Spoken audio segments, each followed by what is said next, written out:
everyone, and welcome to Culture Connection. I'm your host, Wendy Aguilar. We are live from Casa de Español.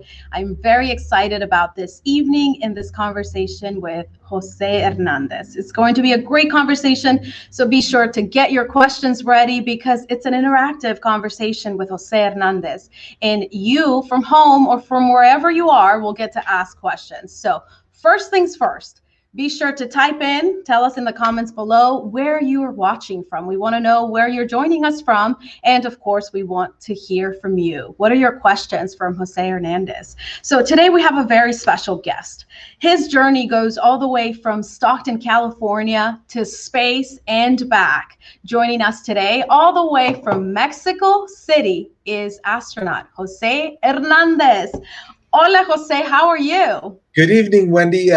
Very, very good. Thank you very much. It's 2 hours later over here. So over here it's about 8 p.m. and we're getting close to being 8 p.m. And so very happy to be here. Thank you for the invitation. Hello to everybody who's listening and watching us. Happy to be here. Thank you so much for joining us. I know that you are traveling all over the place, and we are so excited to have you here tonight because we are so glad that you are from Northern California, just around the corner, and your story is just so inspiring and fascinating. And I know that we'll have a lot of kids joining us today as well, and we can share that story with them and inspire the next generation. So your story started here in California, in the fields of California to be exact. Tell us a little bit about your journey growing up. Well, yeah, I'm what I would call come from a traditional migrant farm working family that originates from Michoacan. If anyone knows where Michoacan is, it's kind of like the center of mass of Mexico, in central Mexico, and both my parents are from Michoacan, and my dad really began a journey going to California. To work in the only thing he knew, which was agriculture. He comes from a large family. He's one of the oldest kids in the family, and out of economic necessity, he, as a 15-year-old, began this annual pilgrimage that would take him to Southern California for a couple of months, Central California for a couple of months, and then Northern California for 5 months. So he would spend a total of 9 months in California, and then he would go back home with a fistful of dollars to help the family out, cool his heels for 3 months, and the process would repeat itself. And it wasn't until he was 19 that he married my mom from the same hometown, and he basically incorporated my mom into this nomadic lifestyle. And so, as you can imagine, with any marriage, kids come. And there's 4 of us in our family. I'm the youngest of 4. And what country we were born in depended on what month of the year we were born in. And everyone knows, if you know a little bit about statistics, you would know that I would have a 9 in 12 chances of being born in California, and a 3 in 12 chances of being born in Mexico. And of course, I was a August baby, peak of harvest. Peak of harvest. So I was born at our last stop in Stockton, California. I have a brother born in September. He too was born in Stockton. But I have a sister and an older brother that were born in the winter, and they were born in Mexico. And so now imagine, Wendy, our life as kids. You know, this is the life ever since I knew of how we had it. And imagine when I first go to kindergarten. I go to Southern California, my first kindergarten teacher, my first set of friends. Just as I learned where the bathroom's at, 2 months come and go, and now we got to go to Salinas. I have a second kindergarten teacher, second set of friends. Just as I learned where that bathroom's at, 2 months come and go. It's time to go to Stockton. I'm there for a whole 5 months with my third kindergarten teacher, my third set of friends, and then winter comes and we take 3 months worth of homework and we go to Michoacan and do our self-studying for 3 months in la cocina de mi abuelita, you know, with a hot cup of cocoa, chocolate, un bolillo, and my mom would keep us in the grandma's kitchen between 8 and 12 every morning, Monday through Friday, self-studying. And for me, it was kind of easy to self-study because I had older siblings that tutored me. If I didn't understand something, they would tell me. But man, I felt sorry for my oldest brother who had to do it all on his own. That's incredible. How do you even adjust when you're just getting started, just getting comfortable? The question I have for you is that you're also dealing with two different languages. So here you're speaking in English, and then you go back to Mexico and you have to adjust and speak in Spanish. What was that like for you getting adjusted to both languages? It was a little tough, Wendy. It was a sometimes confusing times because not when I was very young. Very young, I didn't think nothing of it. But as I became an adolescent, preteen, teenage, early teenage years, and we lived this nomadic lifestyle. Um, I remember we used to go back home to my parents' home, and I would interact with my cousins, and they would make fun of me because my Spanish was broken. Yeah. I spoke with an accent Spanish, and I didn't have quite the vocabulary they did. And then I would come back to California, and my friends at school would make fun of me because I spoke English funny. Yeah. So in one place, I was too Mexican to be American, and another place I was too American to be Mexican. So it's confusing times where you say, "What the heck am I then?" Yeah, it is. I can imagine how confusing that must have been and feeling like you don't belong ni de aquí ni de allá. Si estás aquí, Exactly. no te sientes bien allá y acá no te sientes bien y Yeah. la cosa. Muy confuso. We have a few friends saying hello. We have Leticia Ordaz. She's here in Sacramento. She says hello to both of us. We have Hello. friends from Elk Grove, David, Berenice from Sacramento. Somebody met you. Let's see. Myra met you at UC Davis. And let's see. What a privilege to have you here today. So everybody's excited to have you here today. So you were going back and forth, and your education was kind of moving around, right? So tell me about that second grade school teacher that really changed the pathway of your life. Yes, of course. This was Mrs. Young. Um, she was a teacher at my last stop, our third and last stop of the year in Stockton, California, and Miss Young was a recently graduated Asian teacher. She was tall, well, tall relatively to a second grader, porque ahorita la veo y está chaparrita, ¿verdad? But she was tall to a second grader.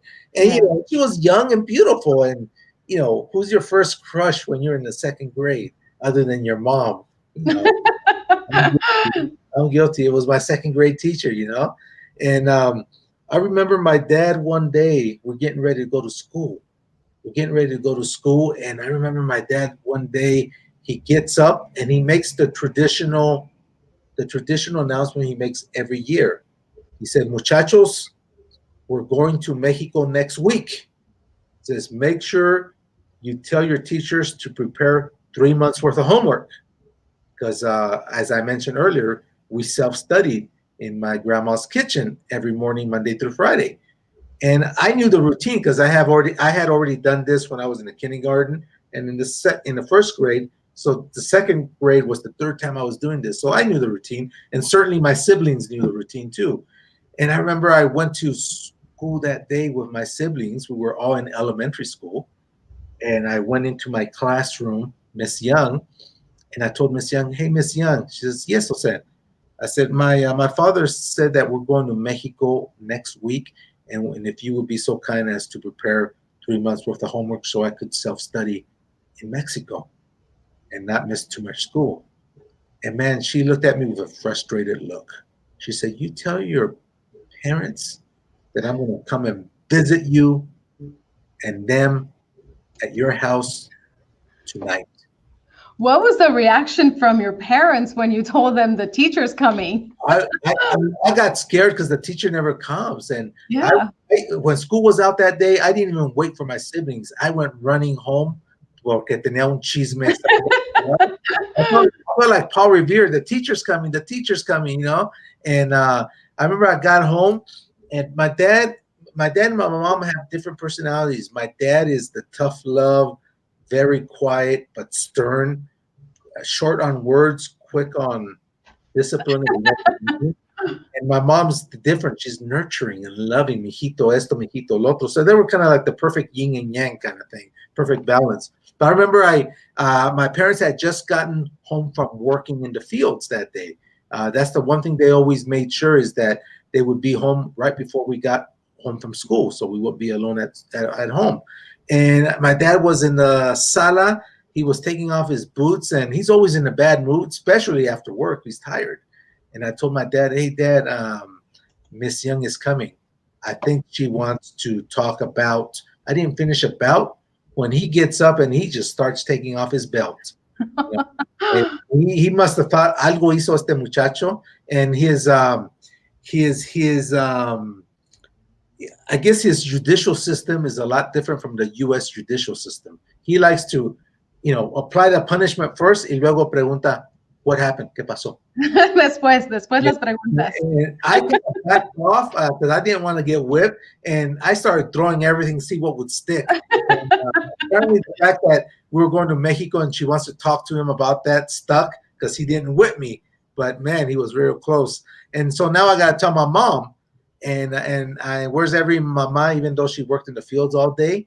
Well, she's in la cocina making tortillas, sopita, frijolitos. Her routine was she would make food because that was the bait for us. And we would all gather around the little kitchen table. We would eat, but then she would not let us get up until the homework was done. So that's how she trapped us there. And if you were lucky, when she was making tortillas, she would make you a little ranita, a little thing of masa, and she would make it like a little frog, put it in the comal, put some salt, and give it to you, right, as a treat right before eating. And I remember after I told my dad, I went to the kitchen. Sure enough, she's making tortillas. By this time around, my siblings are circling around the table, getting ready to sit down to eat. And I tell my mom, Mami, the maestra va a venir. She's going to come. And her reaction was a lot different from my dad. She puts on the Macaulay Culkin Home Alone look, saying, Va a venir la maestra. We got to sweep, we got to mop, and we got to make a nice meal. Because, we never went to bed hungry, but we always ate very humbly in terms of frijoles, arroz, sopita, tortillas, salsita al molcajete, and that was about it. But I loved cuando venía visita. When visitors came, magically the protein appeared in forms of thin steaks or pork chop or some chicken. And so I was happy she was coming because I said, hey, we're going to eat meat today. So that was good. And sure enough, the teacher came and they had we all had a nice meal. But afterwards, my dad invited her to a small living room. My mom brought coffee and they dragged me along because at that time, my parents did not speak English. Miss Young did not speak Spanish. And so I was the official translator, which is why I remember the conversation so well. And so she, Miss Young, went on to explain that moving around was detrimental to our education.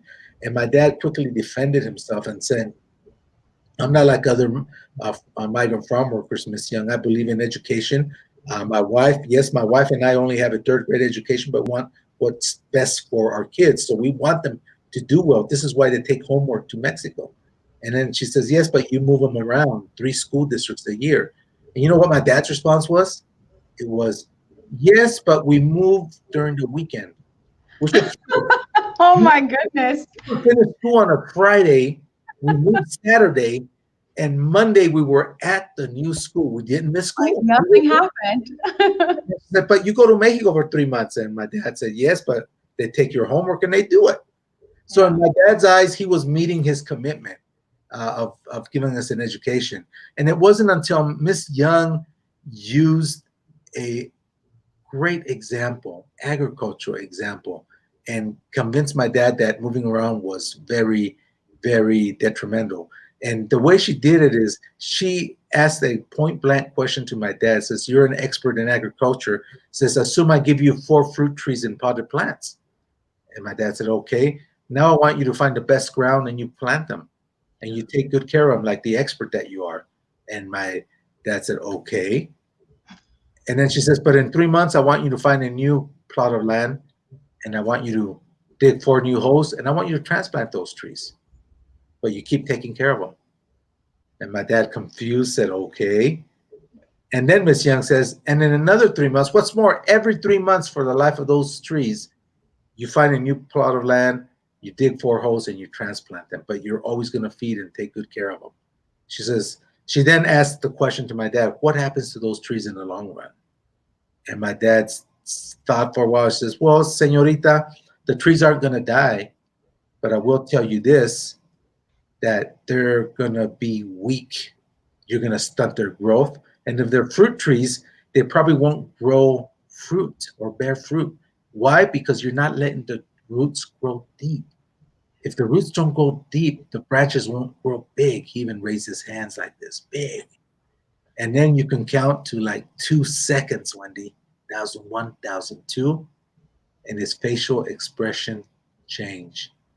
Le quedó claro como el agua. Like they Más say, claro ni el agua. in mi rancho, le cayó el 20. Le cayó el 20, sí. Yeah, he pulled down his hands and he looked at Miss Young. And to my credit, because my dad's a very proud man, but to his credit, he looked at Miss Young and said, "Is that what you mean?" And Miss Young said, "That's exactly what I mean, Mr. Hernandez. I think my job is done here. Thank you very much." And she excused herself. Wow. And I'll tell you, that year we went to Mexico, but on the way back, on our drive back, we did not stop in Southern California. We did not stop in Central California. We drove all the way straight to Stockton.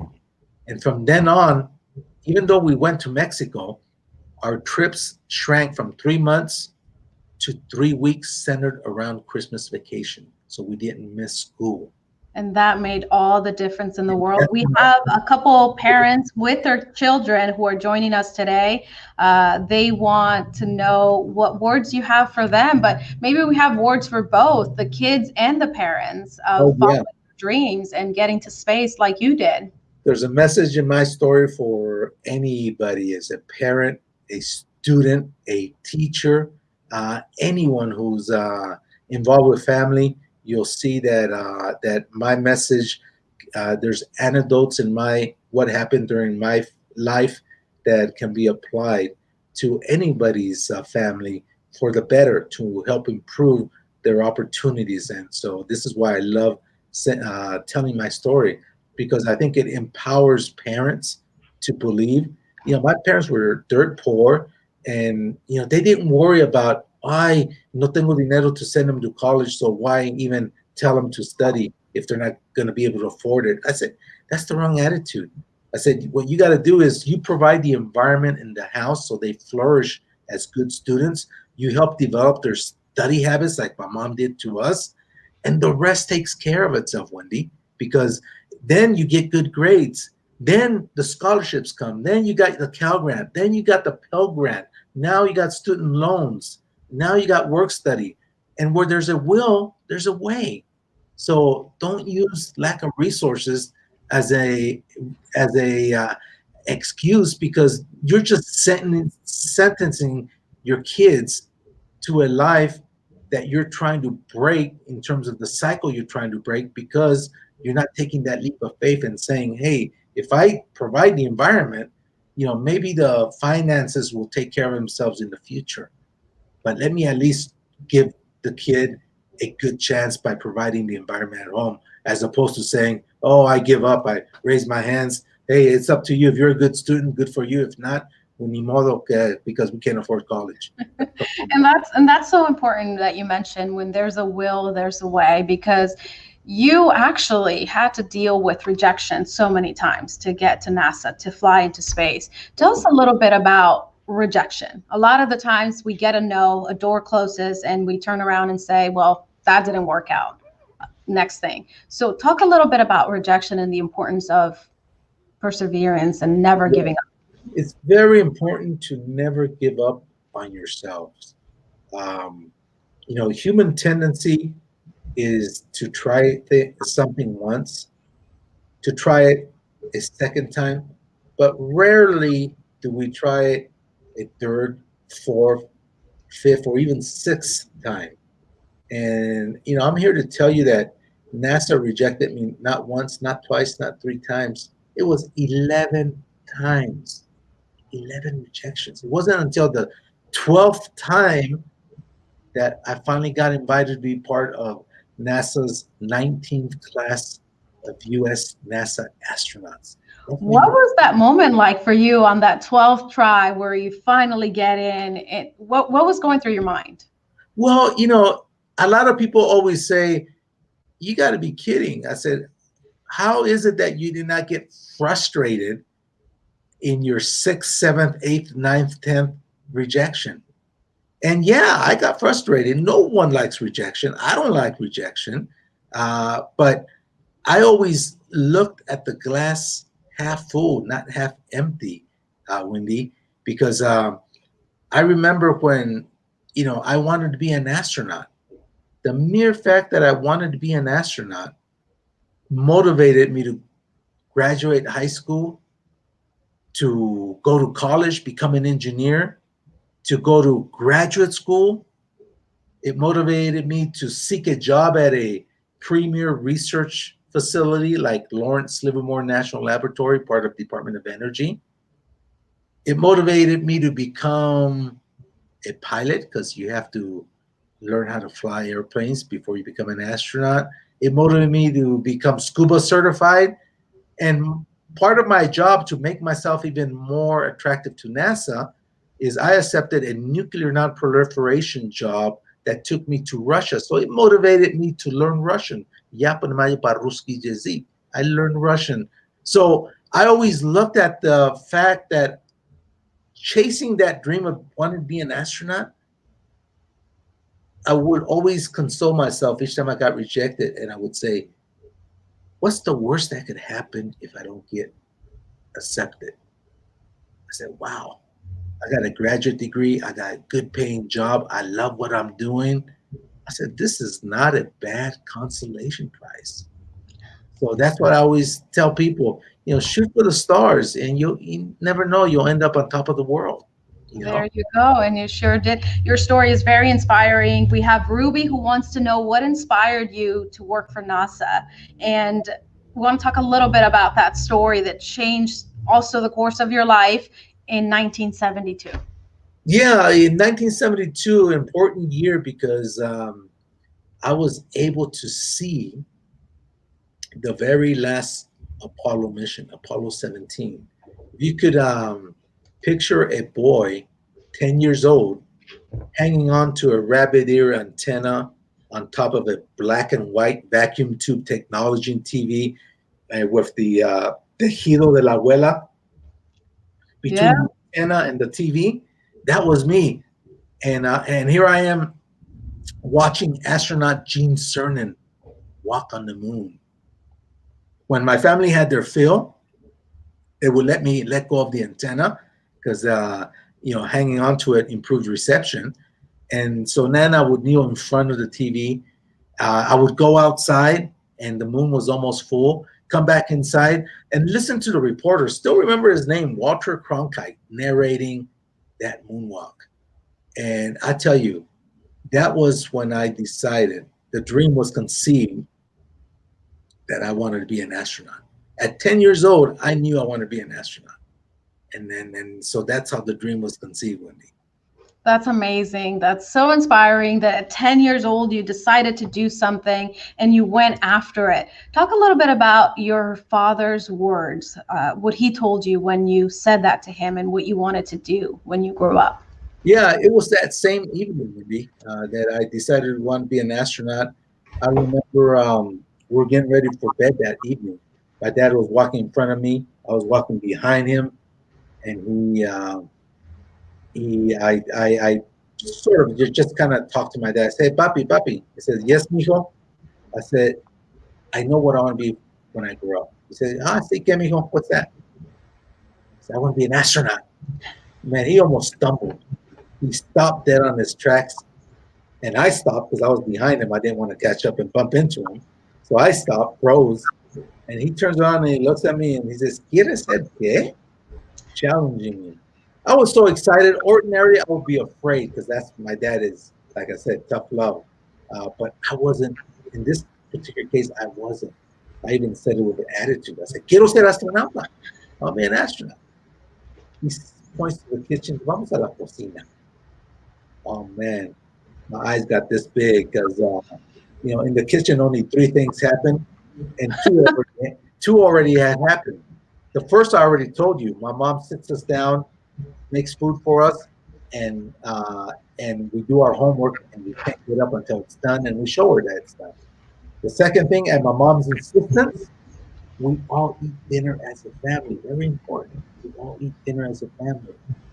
And the third thing, well, let's just say that's where the Oh, two I know that one. exactly. That's where they applied corporal punishment. And Yes. so hence my concern.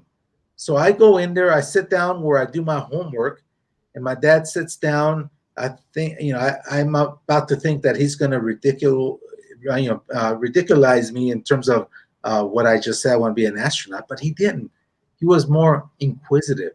He crosses his arms and says, a ver, ¿qué es esto que quieres ser astronauta? Tell me about this. And so I just, with lots of excitement, just regurgitate everything the reporter Walter Cronkite said that evening, and everything I learned that the moon was 250,000 miles away, that this was the last Apollo mission in history, but that they were building a new vehicle and we were certain to go back to the moon, and that I wanted to be part of that. And after he saw that, he must have saw the determination of a 10-year-old kid.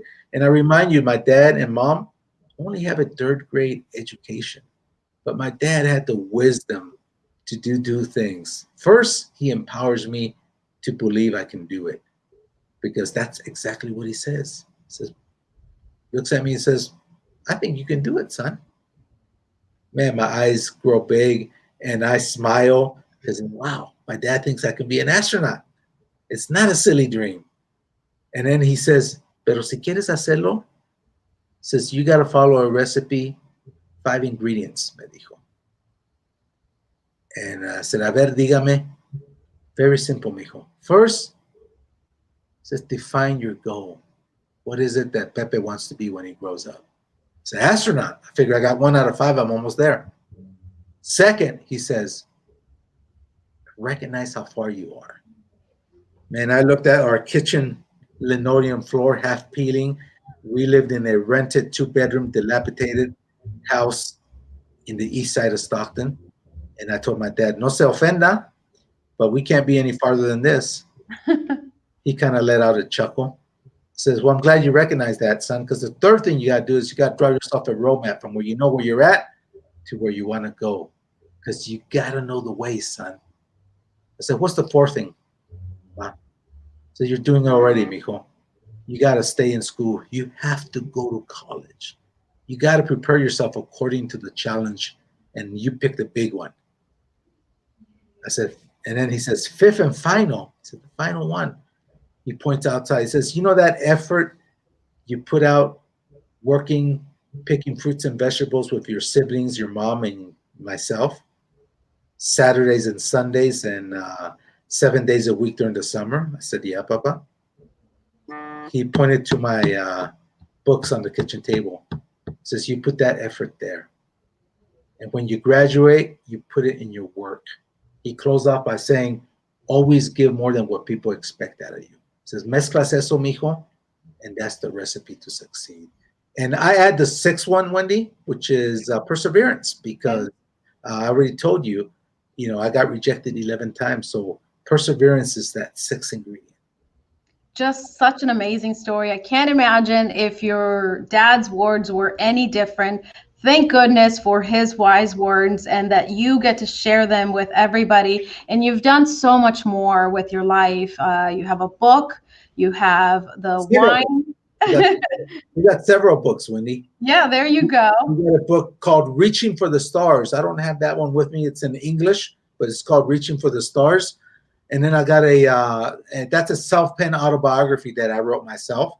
And then I wrote one for the middle reader where I take him on my 14-day journey to the International Space Station. And then I have flashbacks of my childhood that helps them remind the kids that are reading the adventure how I got there. And that one's called From Farm Worker to Astronaut. That's this one. It's an unbelievable story. It's actually two books in one, Wendy, because if you flip it over, it's in Spanish. En español, qué bien, para todos los que quieren aprender el español o practicarlo. Two books in one. Two And for then one. I have the children's book, which is a bilingual book called from of the boy who touched the stars, El Niño que alcanzó las estrellas. That's my favorite. I gotta say. This one is a nice book because it's for the kids, and it's in both English and Spanish. And that's what I love about that one. It shows some pictures and some stories of how it was that I became an astronaut. And those are available at Amazon. But if you let you in on a little secret, if you log on to my website, tierralunaengineering.com, I can actually autograph the books and even put a dedication. Whereas if you order through Amazon, you're not going to get that. For everybody who's listening. Yeah, it costs a little bit more, but the proceeds go to our foundation, Reaching for the Stars. So it's important that we support that foundation, which is dedicated to exposing kids to STEM education and careers. That's important. And we have a lot of people who have joined in. They say, "Sí se puede." They're so excited to hear your story. We have Vivian from San Diego. She says she loves this story. We have kids who are inspired and want to go out there and be out in space as well. Talk a little bit about your movie. There's a movie that's coming out, Netflix. Do you have any idea when that's coming out? Can you give us a little bit more of a preview of what we can expect? Yeah, I was very happy that we were approached to convert my story into a movie. I've been approached before, quite frankly, but I was kind of holding out for the right opportunity.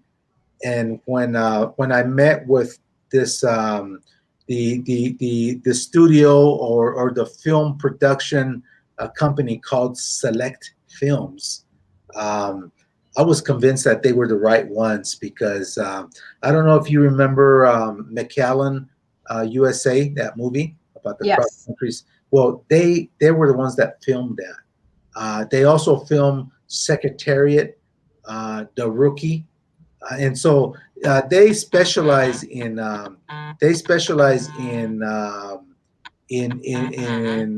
inspirational type of films. They specialize in inspirational type of films, and so when they approached me, I said, I think this is the right studio to do my movie.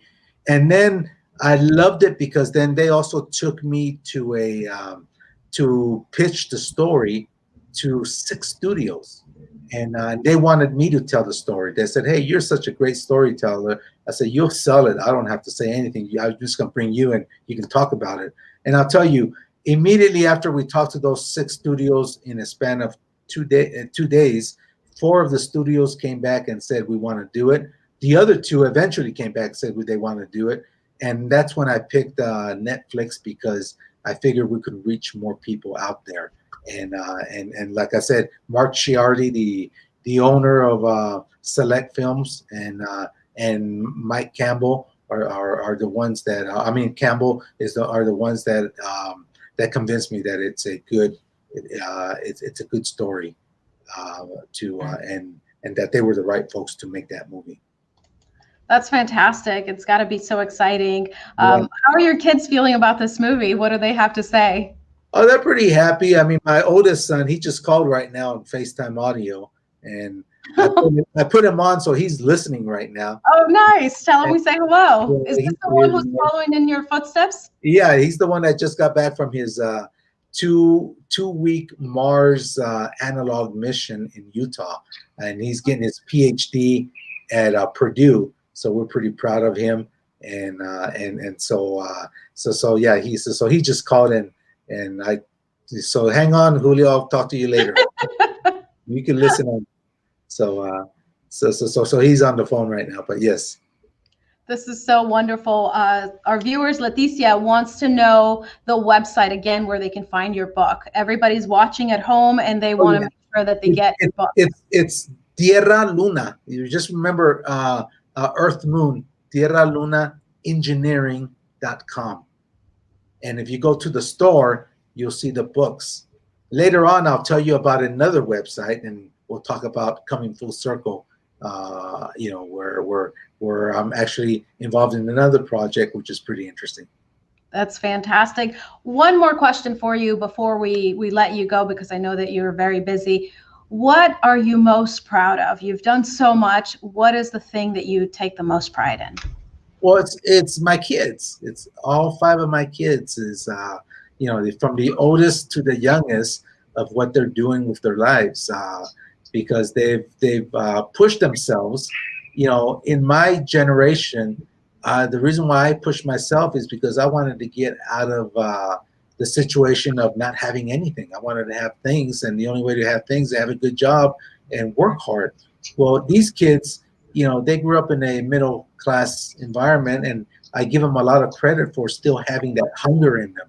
And we try to instill that hunger in them, and so that's what I'm most proud of, is the fact that these kids are being very successful in life, and so we're pretty good. We're pretty happy with the way they're turning out. Wonderful. Thank you so much again. Do you have another message for young children who are watching this at home? Well, the message I want to say is you can never give up on yourselves. You got to believe in yourself, and no dream is too big if you're willing to work hard. Now, before we leave, Wendy, I just want to let you know that we've come full circle. I've come back from NASA to Northern California. Now I own a small vineyard, and it's coming full circle because now I'm working with my father and enjoying it so much, learning from him how to operate a vineyard, because he's the expert. He worked in it all his life. And so I'm learning that. But not only that, but this is the first year that we're actually going to be producing wine. We're producing our first bottles of wine. And if you're interested, go to tierralunacellars.com. And you'll, it's just like tierralunaengineering.com, but instead of engineering, it's cellars, CELLARS. And you'll see the type of wine we're offering. We won't ship till late May because we just bottled it, and we got to let it mature a little bit, but we're very excited about that. And it's kind of coming full circle now. I grew up in the fields, and now I'm back in the fields. A little different now, but I really enjoy getting on a tractor and working the land. I love it. This has been an amazing conversation with you. Thank you so much for joining us all the way from Mexico City. We'll be sure to pick up the books, pick up the wine, and be ready for that movie, because it's going to be amazing. They're probably going to film late this year, and it'll probably drop on Netflix late 2022, late next year. So we'll mark the calendars. Yes.